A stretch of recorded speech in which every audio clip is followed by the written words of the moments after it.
আসসালামু আলাইকুম বন্ধুরা, কেমন আছেন সবাই? আশা করি সবাই ভালো আছেন। কি হবে যদি বাংলাদেশের প্রধানমন্ত্রী একটি বাচ্চা হয়ে যায়?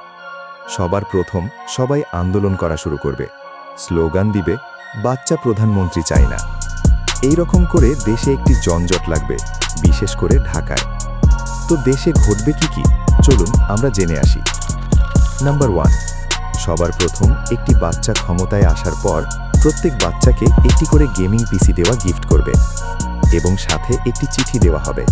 চিঠিতে লেখা থাকবে, বাচ্চারা যখন গেমস খেলবে দয়া করে কেউ ডিস্টার্ব করবেন না।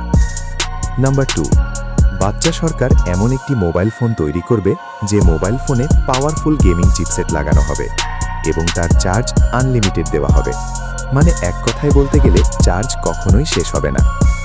নাম্বার 3, একটি বড় জায়গাকে বিল্ডিং বানিয়ে দেওয়া হবে এবং সেখানে অনেক হাজার হাজার PC, chair, table, finger clock, cooling fan, gaming যত গ্যাজেট আছে সব রাখা হবে। শুক্রবারকে বানানো হবে জাতীয় গেম ডে। প্রত্যেক শুক্রবারে বাচ্চারা সেখানে যাবে, গিয়ে গেম খেলবে।